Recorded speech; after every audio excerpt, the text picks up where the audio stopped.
Good morning, everyone, and welcome to today's live show. It is Birth Trauma Awareness Week, so we are very privileged to be able to talk about this topic, which of course Dr. Robyn Thompson does talk about quite often, all year round, not just on this special week. But today we are covering the topic of understanding birth trauma, and it's going to be a conversation with the lovely lady herself, Dr. Robyn Thompson. Thank you so much for your time today. I know you've been back to back, Robyn. Yeah, had a very busy day today. Very busy indeed. Very busy indeed. Dr. Robyn is actually. I'm not the only one that's had a very busy day either. Well, true, but you are here right now in your evening. You can see it's dark outside, and you're still here powering through the day. So thank you so much. Birth trauma, Dr. Robyn. You've been in the hospital system and a midwife and collectively home birth midwife for more than 50 years. You've been working with and beside women. So I'm sure you have sadly seen your fair share of birth trauma, particularly in the last few years since you founded the Thompson Method. I'm sure you have plenty to say about how you believe that could be linked to the fast processing of the hospital system as well. Yeah, do you want me to comment here?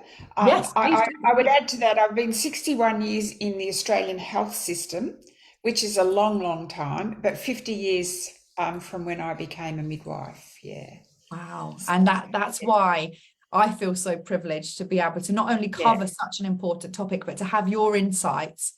Yeah, and every week that I get to speak with you, I always feel lucky. But tell me about how, since founding the Thompson Method, we know that we see some really, really harrowing stories, particularly around the topic of consent, not being given or asked for.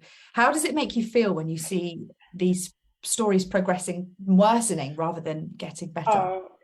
Sometimes I'm in tears with the women hearing their stories, and they'll do a debrief with me, or they'll come online and they've got another baby and they're still referring back to the previous. I think it's really sad because now I can say I'm an experienced midwife, and if I hadn't have had the experience that I have had, I would never have understood the progress of labour.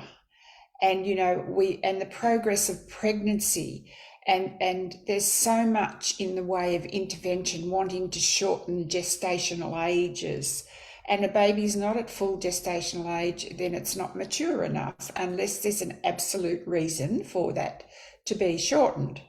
But that's one of the problems, and then we go into then one intervention after the other when we start the progress of labour. We want to hasten it. We want to put the drips up. We want to put the things in the cervix. We want to sweep the membranes. We want to put the Cook's catheter in. I don't understand how we can even think we can do that to women's bodies. Yeah, really. And with the message that it's for helping them to avoid induction as well. They sort of disguise these minor inducing habits, don't they? Yeah, but if you think about the anatomy of the woman's body, we're changing everything that she can do. But what we're doing is we're confining her to a bed. We're putting her on her back so her pelvis can't open. We're putting a catheter in her cervix, which is blowing it out that way. And the cervix comes down, effaces and dilates. And everything works in the progressive downward way, not upward. And so what damage are we doing to a woman's cervix when we're doing that? Do we know? There's so many unanswered questions, and it really, from the heart and soul of this midwife, it distresses me constantly to hear what's happening to women, because I know that I haven't had to do that. Now, 9 on 1,000 home births, I've never transferred by ambulance. I've had a 2% transfer rate where the woman and I talk, and when I then would call my medical colleagues, we'd have a chat and we'd go in. And so we would work with the midwives in the system as well. There was no, what goes on now is really frustrating, very frustrating. And it's also frustrating from my colleagues around the world too, because they're under pressure to hasten things up, to quickly move things through. So that's the reason I did the big presentation on the Isation syndrome. institutionalisation, medicalisation, midwiferyisation, lactationisation, and you know, the whole policyisation. This is our policy. This is what we have to do. Yeah. No, we don't have to do that. If we have a duty of care to each woman, we do not have to do that. She is unique. We have to be with her, like the dear Caroline Flint, that colleague of mine from the UK. I'll never forget how she taught me that, you know, we are with woman. And my other colleagues, Maggie Lecky Thompson, when we were midwives years ago, all the beautiful things that we were doing with and beside women appear to have vanished, except maybe there are some women now heading towards having babies at home more. Yeah, and then hopefully they're out of that. And of course, there has to be room in a system for the women who need it. But at the moment, because of politicalisation, all women are ushered into a system, and the small community places where they give birth normally is shut down. So they're not even close to their families. And so they're having babies on the... Oh, sorry, I haven't finished it. Go ahead. They're having babies on the side of the road. You know, it's just unbelievable what we're doing. And we have to really work towards stopping this behaviour. And unless a doctor, a medical doctor, has been with a woman at home for years and years and watched the progress of how midwives work with women, then they don't have that knowledge. And I feel for them, because they want to hasten it. They want to put the forceps on. They want to do the cesarean section. And, you know, are all these cesarean sections really necessary? It's almost like they don't trust the woman's body to to perform birth in a physiological way. And it's interesting what you said about your statistics of 2% transfer. The recent figures from the Australian Birth Trauma Association have actually said 1 in 10 women who experience emergencies surrounding birth, they suffer with PTSD. So this year, for the actual event topic, so celebrating World Birth Trauma Awareness Week, this year we're celebrating post-traumatic stress disorder in the postpartum period. Sorry, tongue-tied there. And it is really important. No tongue-tied. Let's not get into that stuff. It's really important to recognize PTSD, as we commonly know it, in the postpartum period and antenatally as well, of course, in linked to emergencies and birth trauma, because figures are coming out, research is coming out that women who are feeling rushed and processed, what Dr. Robyn refers to as the cascade of interventions, these women are the women that are more at risk of experiencing birth trauma. So a little bit later, I get into the causes of PTSD and birth trauma, some of the signs to recognize if you're a family member or a partner or an advocate watching, maybe you're a birth worker that's interested in the topic.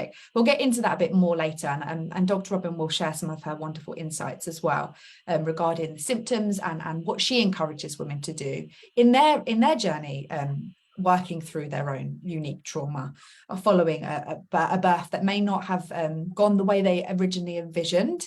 And then perhaps if you're pregnant, like Dr. Robyn says, she often speaks to women who experience previous trauma and that they're still working through after having subsequent babies as well. So what can you do as a woman that may be watching who's still experiencing the effects of previous trauma and may have some fear or some sort of anxiety walking into this next journey that you're about to experience? So we'll get into that a little bit more. But I just wanted to say that, again, according to the Australian Birth Trauma Association, postpartum PTSD remains largely unknown. And Dr. Robyn has already said as well, because it links to the rush of the system, it's misdiagnosed, it's underdiagnosed because they are checking their textbooks, they have their policies and procedures to follow. And these wonderful midwives and doctors who are, of course, just doing their job, they have a job to do. They have policies and rules to follow and uphold. And many women that have given birth at home, they always say that the best thing about doing that is that they didn't have as many battles with healthcare professionals around them. Once that they achieved their home birth, they were able to be a bit more in control of their surroundings. So I'm sure you've seen that multitude of times in your many years as a midwife, Dr. Robyn. Yes, I have had the privilege of learning so much more than I'd ever learned. Even being in charge of a labour ward, I learned so much more from the women at home because I had the time to be with them. And if you're committed to home birth, you have to have the time to be with the woman. And you know, for me, I prefer that that I'm looking after her through pregnancy, through her birth, her labour, her birth, and if it's her first time, it'll be pre-labour, early labour, most times, depending on what her cervix and her body is doing, because she's unique. And then into giving birth to her baby, and then having her baby, no one else taking or touching or trying to do routine procedures to her baby. No, that's to create the pace. No, we don't want that. We want a mother to feel like she's nurtured, she's respected, it's her baby, it's her body, and as long as things are progressing well, she can do what she wants to do when she wants to do it, and there is no need to rush it. And we're looking at the baby when it's born for its APGAR score at 1 minute, 5 minutes and 10 minutes. And you know that all of that follows through. We carry with us the same in a smaller way as a mini labour ward.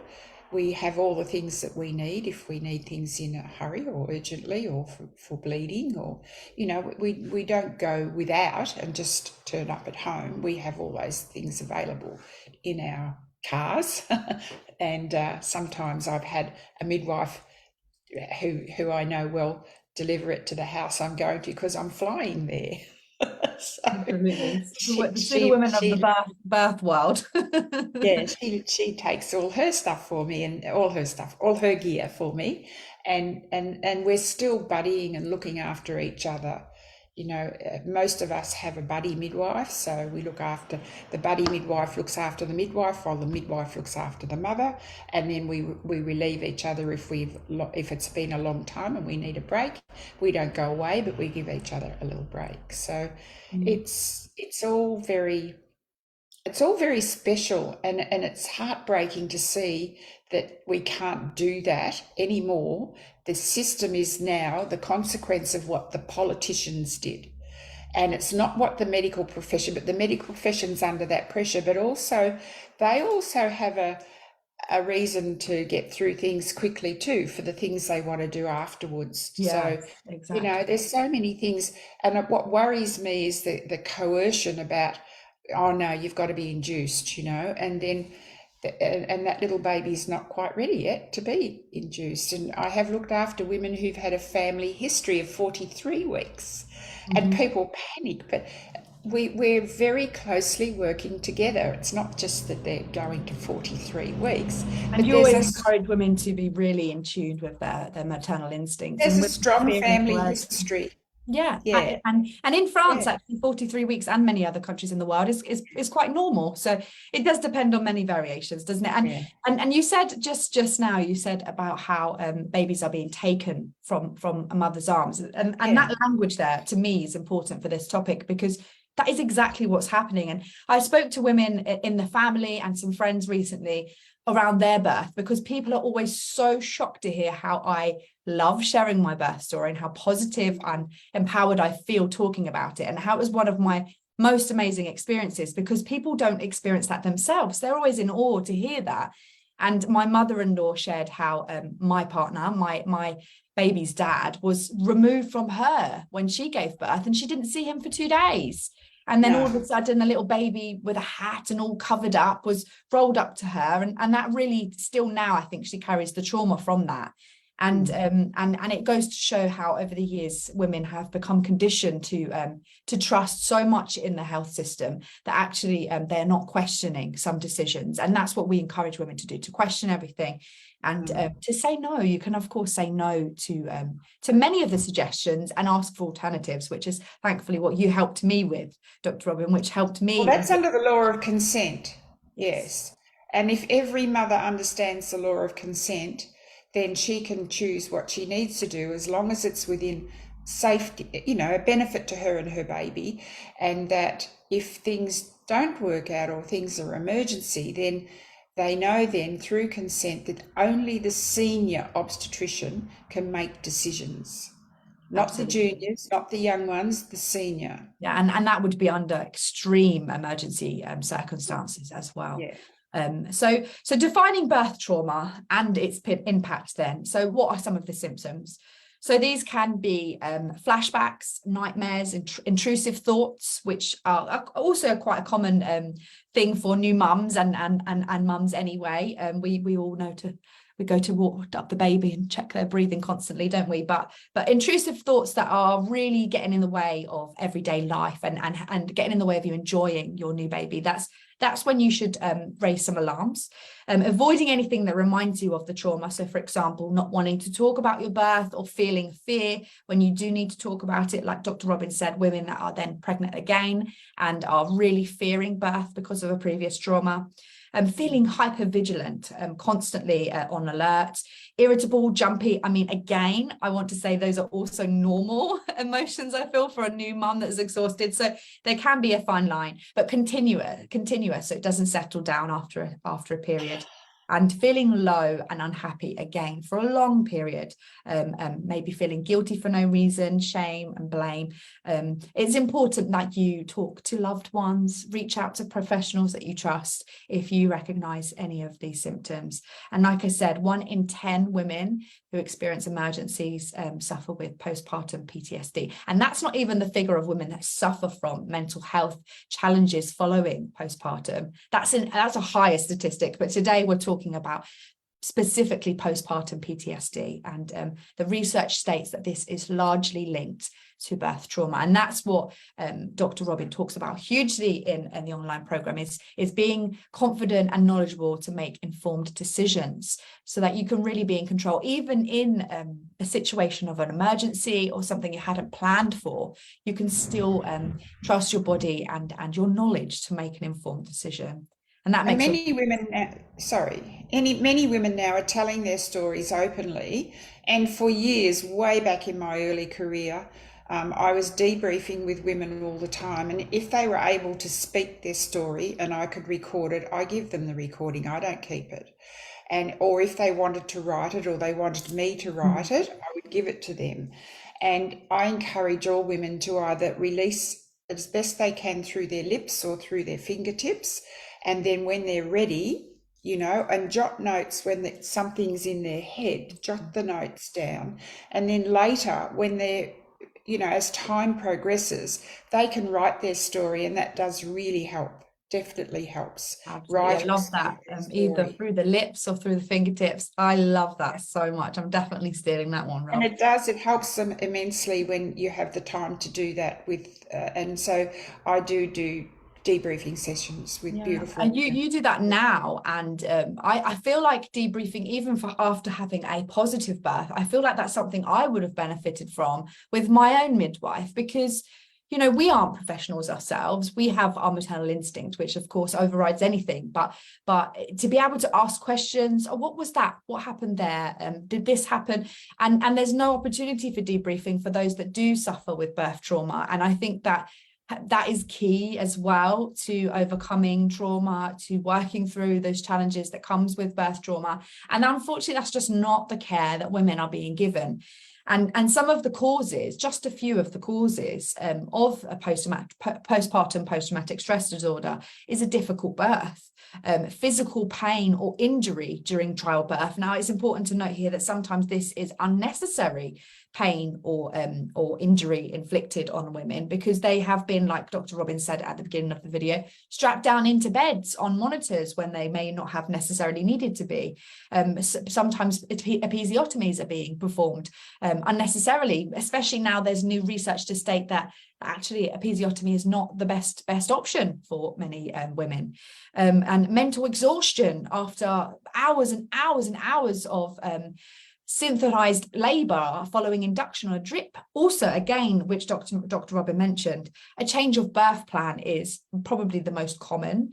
So separation from mother and baby, and it's so important, isn't it, Dr. Robyn, to be prepared for that and to know what to do in that situation. And then, of course, frightening psychological experiences during birth as well. Mm. These And are all just keep really in mind on the other side of it, there's women who give birth really well and who give birth fairly quickly too, especially if it's not their first baby. First yeah, baby that's a good tends to point. take longer because it's processing the way for the future babies. So everything's, loosening, expanding, and all the ligaments and all the bones that are required to move have all done that. So there's sort of a memory there, and that does. But there are women who do very well, and bless them, they come out trumps most of the time, unless there's something happened in their life that affects them. But the increase in what I've seen has been quite horrific from my point of view as a midwife. You know, absolutely. even And when it I is to worked in do the with labour the law ward. of consent, like you always Yeah. help us understand the law of consent. And it's a lot surrounding fear and coercion and a lack of, well, there's a huge misinformation, and there's a lack of explanation going to these women when decisions are being made, which is just, it's completely against policy to do And that as it stands. even when I was given the responsibility of being in charge of a public hospital labour ward, I wouldn't let anybody do anything to a mother that was going to make her uncomfortable or harm her. And I can tell you, I've removed the trolley and forceps out of the room, and I've called the senior obstetrician. I've done all sorts of things. I can't give you those stories now, but one day, hopefully, before I go, I'll be able to write. We're going to get this book, aren't we? We're going to get this book. We're very excited. But, well, I think after after you just spoke about forceps, I'm absolutely horrified and heartbroken. But I have to mention, just so that we raise awareness for that very poor family here in the UK who's recently lost their baby after negligence within the hospital care system here in the UK to forceps delivery, which was absolutely horrific and should never have happened. And the NHS are still inquiring into that. But just to send love to any families that are affected by this right now, absolutely devastating story that should absolutely not have happened. And Dr. Robyn, thank God that you have been in the room with many women to prevent anything similar to that happening and removing those forceps when they're not needed.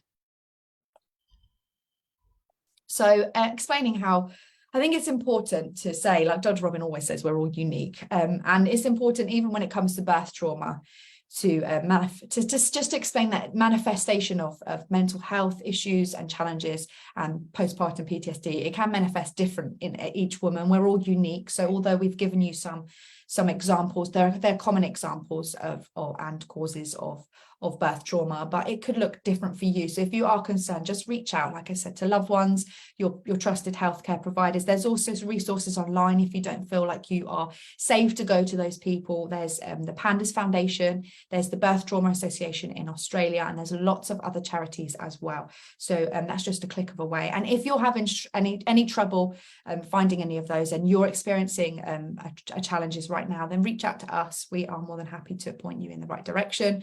Or maybe you would like to prevent being in a situation where you're feeling misinformed and you want to be fully prepared for any situation. Get in touch. We would love to see you join our community of women. You're already empowered. Dr. Robyn taught me that, and you could absolutely be in control of your journey.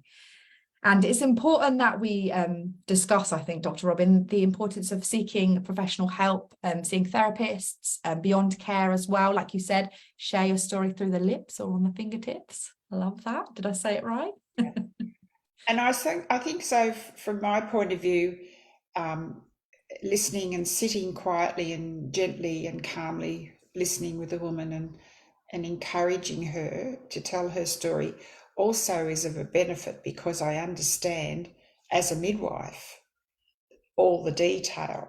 So, and I'm also, even though I can't feel what she felt, I'm sensing what she felt because of her story. And so that makes me even much more aware. So I think the benefit of midwives sitting with women is probably really good. I think that's and even in that postpartum period, because speaking to a therapist has its helps, has its benefits. But I think having a debrief with a birth worker, someone who is experienced in that area, like you say, can pick up on things. And if you have questions for example, why did that happen? Was that necessary? A therapist won't particularly be able to answer that. And that may be a woman's way of recovering from a trauma, is actually getting answers. So debriefing with a midwife, someone that's as experienced as yourself, I feel would be hugely beneficial for many that I know. And I think the stories should go to the appropriate leaders so that they're aware of what's happening. So and people call it a complaint, but I'm more likely to call it then sharing. We're sharing that, or she is sharing that information with you so that you can fix it from there. Yeah, absolutely. And the complaint is a form of complaint, but it's a different form of complaint. She's relieving her stress by telling you what happened to her, and probably also suggesting to you what you might need to do to straighten things out. This is not good enough. And right till the day I die, I'll be there challenging for women and their babies and their families. I just think we have to wake up to what's happening. We do have to wake up. And the healthcare system have a duty of care. Their role is to responsibly care for you and offer alternatives and share the risks and benefits of these suggestions they're making. And if you are in a situation where an emergency is going to happen, unless it is a critical emergency where a senior obstetrician, like Dr. Robyn said, makes that decision for you, you should still be able to make decisions along the way. You should not feel rushed or coerced into anything. Episiotomy, C-section, induction, everything should be done with respect for you, your body, your baby. No one knows your body and your baby like you, and no one cares for your body and your baby like you. So ultimately the decision is yours. And that's where so much of this trauma, I think, is surrounded, because that's being taken away from women, and that's not right. That's not the law of consent, and that is not the policies or procedures of these hospital systems. That's not what they should be doing. They're not following their own policies there. So making a complaint, feedback, sharing your story, however you see it, is so important, and it's critical for helping the system to improve. Hopefully they will improve to stop that from happening again, especially that harrowing story I shared with the sweet baby that's no longer with us because of a terrible mistake made by an obstetrician with forceps. So resources this week, like I said, from the 16th to the 22nd of July, and every year in July is an awareness week for birth trauma. And this year, Thursday, the 20th of July, so tomorrow at 12 p.m. AEST, so that's Australian time, there's a conversation with the Pink Elephant support via Instagram Live. So if you've got Instagram, that's helpful. Dr. Robyn constantly talks around these topics, so keep in touch with us on this page. We're constantly covering birth topics. Breastfeeding is, of course, our gig, but we do help women be fully prepared for birth as well, because it's all linked. It's the baby's nutrition. There you go. It is. It absolutely is. And everything, the decisions you make during pregnancy, birth, labour and birth also impact breastfeeding. And we're always passionately just sharing this, aren't we, Rob? And we also have on Friday the 21st at 12 on YouTube as an interview with Julie, excuse my pronunciation, Bornikov, and that's the CEO of Panda. So that's a very, very respectable mental health group that supports women postpartum, discussing the support for parents that have experienced trauma in the perinatal period. And then on Saturday, to end the week at 7 p.m. AEST, is Amy chats with Nicole Hyatt, who's a psychologist and the founder of the Centre of Perinatal Excellence, that's COPE, and they discuss the new Australian clinical care guidelines. So they'll be breaking down what's going wrong in care, what needs improving to help these wonderful women avoid complications. And hopefully these awareness weeks will push new policies and procedures, and they will push politicians to really consider the decisions they're making. Like Dr. Robyn, the Isation syndrome has a huge... I think there's a problem with the language. It's not a clinical thing, it's professional. I agree. Yeah, and I think, we need to consider what language we're using as well. There's so many little things that we could do to start the process of improving. And I know people are, and I know there's women's groups in Australia set up, and they're speaking to the media, and there's a whole lot going on. So with all of that going on, that means there is something drastically wrong. Yeah, if that is happening, and the stories it's not say just that professionals or midwives like us talking about it, it's the women themselves, and they're joining groups of their own. And I think if we all got together and there was a big unity, even around the world, we would be much better off. Yeah, absolutely. Because birth doesn't need to be medicalized. Generally speaking, healthy No. pregnancies don't need to be medicalized. And that's what's happened over the last 50 years. It has become very medicalized. And But that's Dr. because of Robyn, politicians, right? Keep that in mind. yes, and it is important The to keep doctors didn't keeping set that. out to do that No. with intent. It was the politicians that wanted all women to go into big hospitals so that they could save money. That was why. And now look at what we've been left with. And the politicians here should be ashamed of themselves that did that. And it's funny you say about money, because now there's less money going into the system than ever before, with an increase in numbers, a decrease in staff numbers. It just completely blows my mind. We need those politicians to smarten and to actually educate themselves on birth before they make decisions around We do it. have a midwife politician here now, and she's in the federal parliament, but I think it's very, very important that we consider how it happened, because if I think back, we did not practice the way they're practicing now. And also it's not fair to the professionals in lots of ways, because they didn't ask for this to happen either. And the new ones are generating up with this experience. So they're not learning in a way that's going to give them many benefits either. So there'll be challenges all the time. And it must be also traumatic for midwives and healthcare professionals involved in seeing these traumas. For example, in the story I shared, the midwife shouted constantly at the obstetrician that she wasn't contracting. There's a lot that needs to be dug into and investigated there. Those the poor professionals in the room that weren't involved. It must be horrific for everyone involved. And it needs to stop. It needs to stop. So if you are watching and this is relevant to you, or maybe you are feeling it right now, or you're concerned about birth, we are sending you so much love. It's important to raise awareness on the topic, but it's also it's important to make sure that you feel supported. So I hope the resources we shared today are helpful, and some of the tips that Dr. Robyn shared, and her compassionate approach to the topic always. We hope it was helpful. If not, we hope it's nice to feel seen and heard, and give space for you to share your story as well. Dr. Robyn, thank you for being so beautiful inside and out, and all your work. 61 years in the healthcare system. Aren't we lucky? Thank you so much for your time today. What a privilege. What a privilege. Thank you. And to your lovely ladies out there, we will be back next week with another topic. Thank you so much for watching, and take care. Bye now.